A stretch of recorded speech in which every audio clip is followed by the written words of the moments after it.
Evening प्यारे बच्चों, कल हमने पढ़ा था मेहनत की कमाई और प्यारे बच्चों आज हम पढ़ेंगे अपनी वस्तु।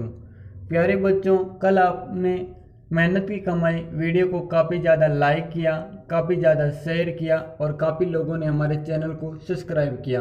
अब भी किसी ने हमारे चैनल को सब्सक्राइब नहीं किया है तो आज चैनल को सब्सक्राइब कर लें ताकि मेरे आने वाले वीडियो आपको सबसे पहले प्राप्त हो सके।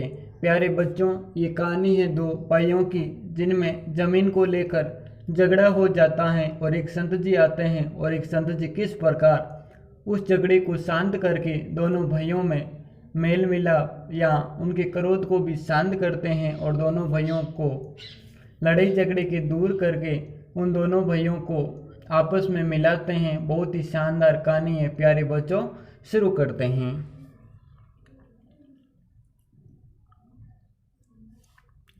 एक महात्मा जी कहीं जा रहे थे। एक महात्मा जी थे कहीं पर जा रहे थे। महात्मा लोगों को क्या काम होता है प्यारे बच्चों? घूमना फिरना काम होता है। और एक महात्मा जी थे वो कहीं पर जा रहे थे। मार्ग में उन्होंने एक स्थान पर दो व्यक्तियों को ऊंची आवाज में बोलते सुना। जब वो जा रहे थे तो मार्ग में दो व्यक्तियों को ऊंची आवाज में यानी तेज आवाज में बोलते क्या करते हैं? सुनते हैं। दोनों ही हाथ में लठ लिए एक दूसरे के प्राण लेने को उद्यत दिखाई देते थे और दोनों के हाथ में क्या थे? लठ थे और एक दूसरे के प्राण लेना चाहते थे। एक संत जी क्या कर रहे थे? जा रहे थे। वो देखते हैं कि दो व्यक्ति जोर जोर से क्या कर रहे हैं? बोल रहे हैं और दोनों के हाथ में लकड़ी है और उस लकड़ी से वे एक दूसरे का प्राण लेना चाहते हैं। उद्यत का मतलब होता है तैयार। एक कहता था ये भूमि मेरी है और मैं इसका स्वामी हूँ। उन दोनों में एक कहता था ये भूमि मेरी है और मैं इसका क्या हूँ? स्वामी यानी मालिक हूँ। जबकि दूसरा उस भूमि को अपना बता रहा था। जबकि जो दूसरा था, जो सामने था, वो कह रहा था ये भूमि मेरी है। ये सब कौन देख रहा था? संत जी देख रहे थे।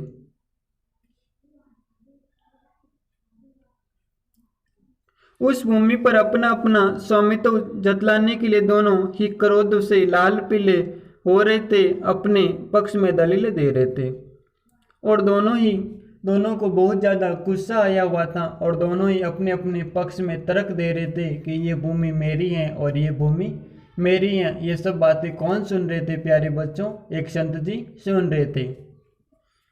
जैसे कि आपको चित्र में दिख रहा है, ये दो भाई हैं इन दोनों भाइयों में जमीन को लेकर क्या है? झगड़ा है। और वो जमीन को लेकर झगड़ा है वो हम आगे पढ़ेंगे तब पता चलेगा। लेकिन एक भाई कह रहा है ये भूमि मेरी है, जबकि दूसरा कह रहा है ये भूमि मेरी है। ये सब कौन देख रहा है? एक संत जी देख रहे हैं। तो क्या होगा आगे देखते हैं।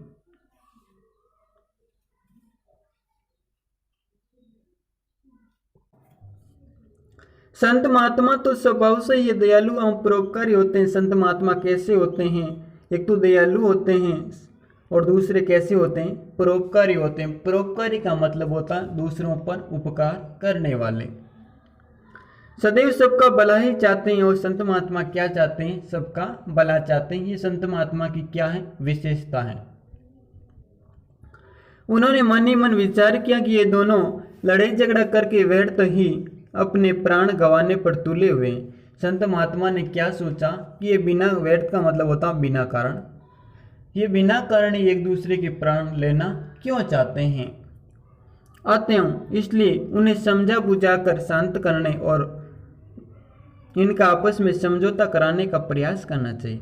संत महात्मा ने क्या सोचा कि हमें इन दोनों में क्या कराना चाहिए? समझौता कराना चाहिए। क्या समझौता होगा या नहीं होगा ये आगे पढ़ेंगे तब पता चलेगा। ये सोचकर वे उनके निकट गए। किनके निकट गए? इन दोनों के निकट गए और उन्हें संबोधित करते हुए बोले, हे भद्र पुरुषों, हे सज्जन लोगों। भद्र पुरुष का मतलब होता है सज्जन लोग। तुम लोग कौन हो और आपस में झगड़ा क्यों कर रही हो? संत महात्मा ने क्या पूछा कि तुम दोनों कौन हो और आपस में लड़ाई झगड़ा क्यों कर रही हो और एक दूसरे के प्राण लेना क्यों चाहते हो? महात्मा जी को देखकर उनमें से एक व्यक्ति बोला, महात्मा हे महाराज, हम दोनों भाई हैं। हम दोनों कौन हैं? भाई हैं। हमारे पिता ने मरते समय अपनी संपत्ति का जो बंटवारा किया था उसके अनुसार इस भूमि का मालिक मैं हूँ, फिर भी ये व्यर्थ ही झगड़ा कर रहा है। एक व्यक्ति संत महात्मा को प्रणाम करते हुए बोलता है कि संत महात्मा जी, हमारे पिताजी ने मरते समय हम दोनों भाइयों की भूमि का बंटवारा किया था और उसके अनुसार इस भूमि का मालिक मैं हूँ, लेकिन ये मेरा भाई मेरी भूमि को छीनना चाहता है या मेरी भूमि को हड़पना चाहता है। अब क्या होगा देखो। क्या संत महात्मा इन दोनों में मेल मिलाप कर पाएंगे या नहीं, ये तो पढ़ेंगे तभी पता चलेगा।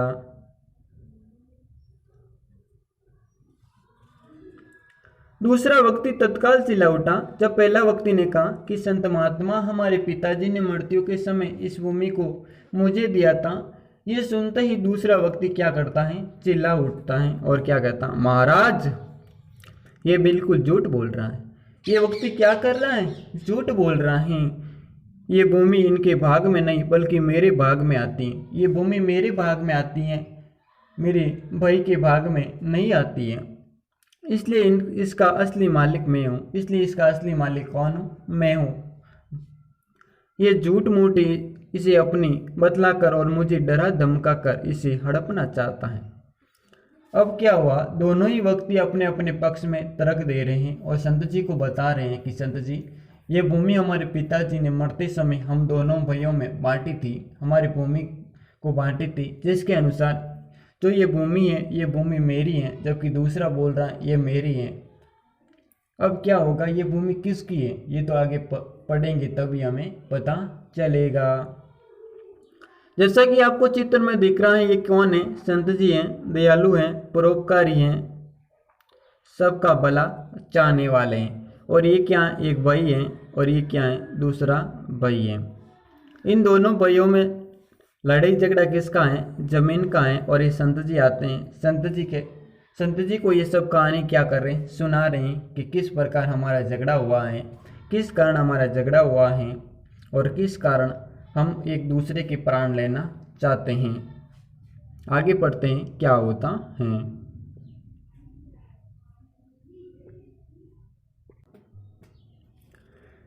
महात्मा जी ने शांत भाव से फरमाया, यानी महात्मा जी ने शांत भाव से बोले, क्या बोले, तुम दोनों ही इस भूमि को अपना कहते हो। तुम दोनों क्या कहते हो, ये भूमि मेरी है और ये भूमि मेरी है कहते हो और अपने अपने पक्ष में दलीलें देते हो। तुम अपने अपने पक्ष में दलीलें देते हो कि ये भूमि मेरी है, ये भूमि मेरी है। ऐसे ही तो इसका निर्णय कभी नहीं होगा, ऐसे तो इसका निर्णय कभी नहीं होगा, जिंदगी भर नहीं होगा। इसलिए अच्छा यही ही रहेगा कि जिस भूमि के लिए तुम दोनों मरने मारने पर उतारू हो, उससे ये बात पूछ लो कि असली मालिक तुम दोनों में से कौन है। वे स्वयं ही इस बात का निर्णय कर देंगे। महात्मा जी ने कहा कि तुम दोनों जिस भूमि के लिए लड़ाई झगड़ा कर रही हो, पहले तो उस भूमि से ही पूछ लो कि उसका असली मालिक कौन है। कुछ पल तक दोनों महात्मा जी के मुख की ओर ताकते रहे, फिर बोले, किंतु ये कैसे संभव है, ये कैसे संभव हो सकता है, क्या भूमि भी कभी बोलती है, भूमि भी कभी बोलती हैं, भूमि भी क्या करती हैं, कभी बोलती हैं। जब महात्मा जी ने कहा कि जिस भूमि के लिए तुम दोनों लड़ाई झगड़ा कर रही हो, पहले उस भूमि से तो पूछ लो कि उसका असली मालिक कौन है, तब दोनों भाई बोलते हैं क्या भूमि भी कभी बोलती है। महात्मा जी ने उत्तर दिया, हाँ अवश्य बोलती हैं। महात्मा जी कहते हैं, हाँ भूमि जरूर बोलती हैं, परंतु इसकी आवाज़ तुम दोनों नहीं सुन सकते, परंतु तुम दोनों इसकी आवाज़ को नहीं सुन सकते। हम सुन सकते हैं लेकिन मैं इसकी आवाज़ को सुन सकता हूँ। किंतु ये बताओ कि भूमि जो निर्णय देगी क्या तुम दोनों को मान्य होगा। भूमि जो भी निर्णय करेगी क्या तुम दोनों को उस निर्णय से मान्यता होगी, तुम दोनों उस निर्णय को मानोगे या नहीं मानोगे। अब निर्णय को मानेंगे या नहीं मानेंगे तो आगे पढ़ेंगे तभी हमें पता चलेगा।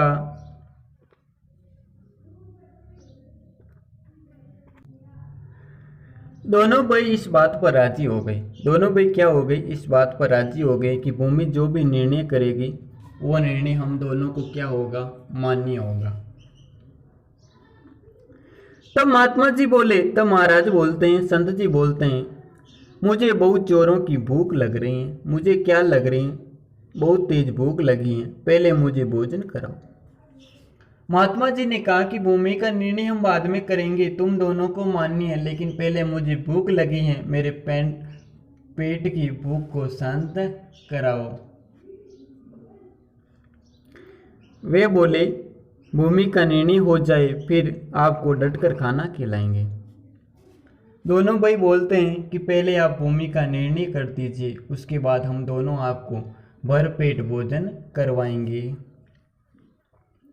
महात्मा जी ने कहा, भूमि का तो निर्णय तो हो ही जाएगा, वे कहीं भागी थोड़ी जा रही हैं, पहले भोजन हो जाए ताकि मन मस्तिष्क कुछ ठिकाने आए, इसलिए तुम दोनों अपने घर से भोजन ले आओ, तब तक हम यही बैठे हैं। ये कहकर महात्मा जी एक पेड़ की छाया में बैठ गई।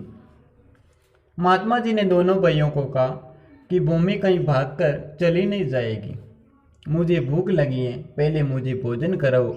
आप दोनों अपने घर पर जाओ और भोजन बनाकर मेरे लिए लेकर आओ, तब तक मैं इस पेड़ के नीचे बैठकर क्या करता हूँ, विश्राम करता हूँ। आगे क्या होगा।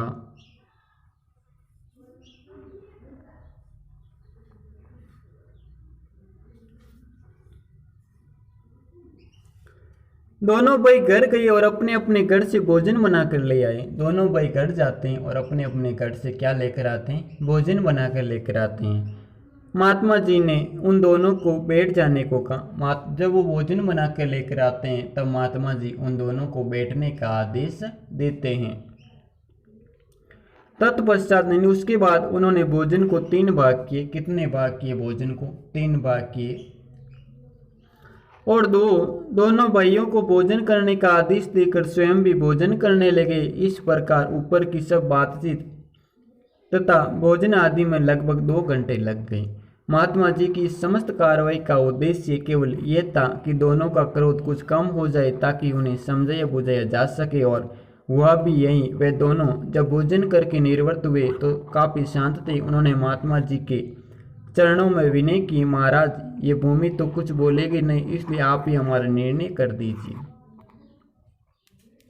अब क्या होता है कि जब महात्मा जी कहते हैं कि तुम दोनों भाई अपने घर जाओ और भोजन बना के लेकर आओ, क्या करो, भोजन बना कर लेकर आओ, तब दोनों भाई अपने घर जाते हैं और अपने अपने घर से भोजन बना कर लेकर आते हैं। तब भोजन बना कर लेकर आते हैं तो महात्मा जी कहते हैं तुम दोनों यही बैठ जाओ, और फिर तीनों महात्मा जी और दोनों भाई क्या करते हैं, भोजन करते हैं, और भोजन करने और भोजन लाने में लगभग 2 घंटा समय लग जाता है। जब ये भोजन लाते हैं और भोजन करते हैं, 2 घंटे बीत जाते हैं, तब तक उनका कुछ क्रोध क्या होता है, कुछ गुस्सा शांत हो जाता है। तब महात्मा जी सोचते हैं अब उन्हें समझाया बुझाया जा सकता है। जब किसी व्यक्ति को ज़्यादा क्रोध आया हुआ होता है, उस समय हम उस व्यक्ति को नहीं समझा सकते। जब कुछ क्रोध शांत होगा तब उसे समझाया जा सकता है। और संत जी ने मौका देखकर, अब संत जी को क्या मिल गया, मौका भी मिल गया, और संत जी ने अब उनको, महात्मा जी ने कहा, क्या कहा, हम इस भूमि से पूछकर इसका निर्णय करेंगे, हम इस भूमि से पूछेंगे और निर्णय करेंगे।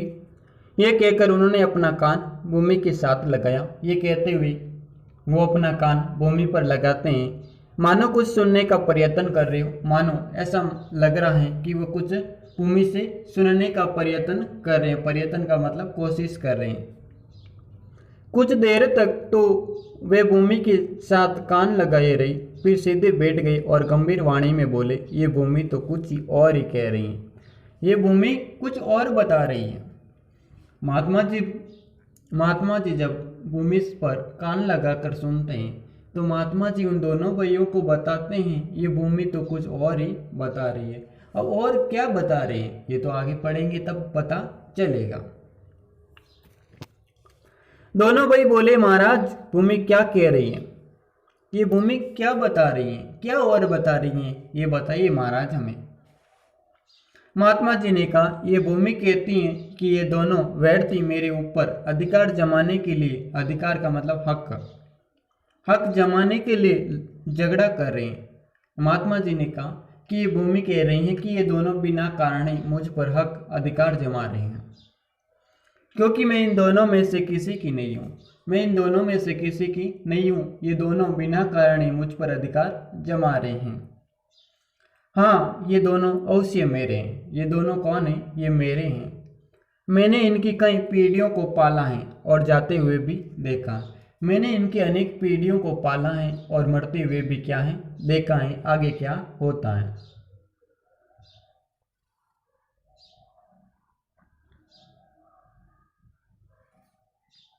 महात्मा जी की बात सुनकर दोनों भाई बड़े लज्जित हुए। इन दोनों भाइयों को बहुत ज़्यादा क्या आ गई, शर्म आ गई और महात्मा जी के चरणों में गिर पड़ी। महात्मा जी के चरणों में क्या हुआ, गिर पड़ते हैं। महात्मा जी ने लोहा गर्म देखकर चोट की और उन्हें समझाते हुए कहा, तनिक विचार करो, जिस भूमि के लिए तुम लोग आपस में झगड़ा कर रही हो, क्या वे आज तक किसी की बनी है जो तुम लोगों की बन जाएगी? मनुष्य मेरी मेरी कहकर व्यर्थ यत्न करता है। यत्न का मतलब होता है प्रयत्न। ये नहीं सोचता है कि इनमें से कुछ भी मनुष्य का अपना नहीं है। बड़े बड़े छत्रपति राजा भी इन्हें अपना अपना कहकर चले गए, परंतु साथ क्या ले गए? कुछ भी नहीं। वे जैसे खाली हाथ संसार में आए थे, वैसे ही खाली हाथ इस संसार से चले गए। अब महात्मा जी की जब दोनों बात सुनते हैं तो बड़े लज्जित होते हैं। तब महात्मा जी को पता चल गया कि अब ये अच्छा समय है, इन दोनों को समझाया जा सकता है।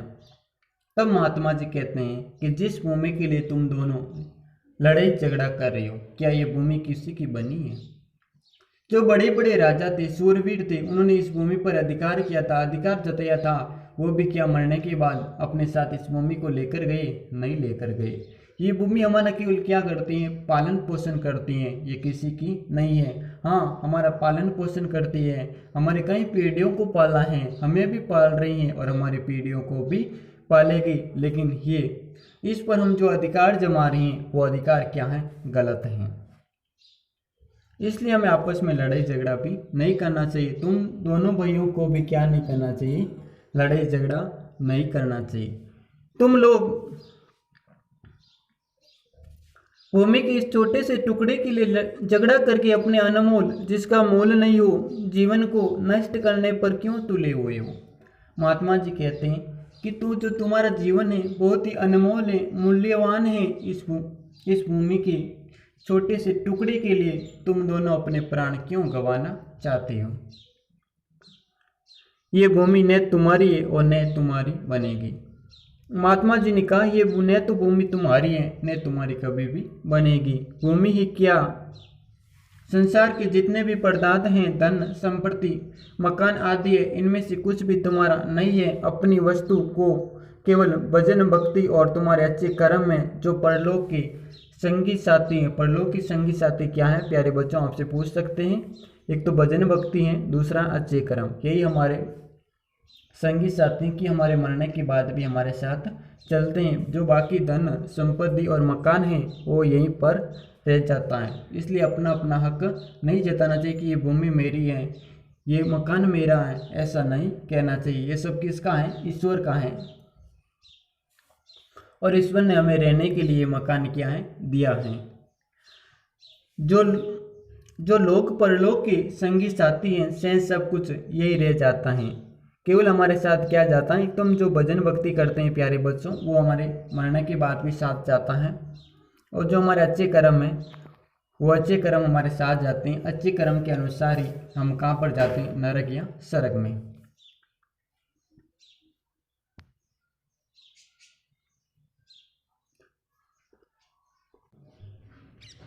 आते हैं आपस में लड़ने झगड़ने और मनुष्य जन्म के मूल्यवान समय को व्यर्थ नष्ट करने की अपेक्षा जीवन में अच्छे कर्मों और नाम सुमिरन में लगो। नाम भगवान में लगो, भगवान की तुम माला फेरो। ये लड़ाई झगड़ा मत करो, ताकि तुम्हारा ये लोग भी और परलोक यानी स्वर्ग लोग या आकाश, जब मरने के बाद जब स्वर्ग लोग में जाएंगे, संवर जाएगा, हमारा ये लोक भी और परलोक भी क्या होगा, संवर जाएगा। ये कौन बता रहे, महात्मा जी बता रहे उन दोनों भाइयों को। अब आगे क्या होता है, दोनों ने महात्मा जी के चरणों में गिरकर अपनी भूल के लिए क्षमा मांगते हैं। दोनों क्या करते हैं, महात्मा जी से क्षमा मांगते कि ये महात्मा जी, हम बिना कारण आपस में क्या कर रहे थे, लड़ाई झगड़ा कर रहे थे। उस दिन से सबके साथ प्रेम का व्यवहार करते हुए अपने समय को भजन भक्ति में लगाते हुए अपना जन्म सफल करने लगे। और उसके बाद उन दोनों भाइयों ने कभी भी लड़ाई झगड़ा नहीं किया और भगवान का माला फेरते हैं, भगवान का भजन करते हैं। ये सब उन दोनों भाइयों को समझ में आ जाता है। प्यारे बच्चों, इसी के साथ हमारी कहानी क्या होती है, समाप्त होती है। प्यारे बच्चों, अगर आपको ये वीडियो अच्छा लगे तो अपने दोस्तों में भेजना नहीं भूले। कल हम पढ़ेंगे अगला पाठ, त्यों र का देश हमारा, हुलस रहा माटी का कण कण, उमड़ रहा रसदार है, त्यों र का देश हमारा। हमको इससे प्यार है, बहुत ही शानदार ट्रिक के माध्यम से कल हम पढ़ेंगे त्यों र का देश हमारा। तब तक के लिए जय हिंद, जय भारत।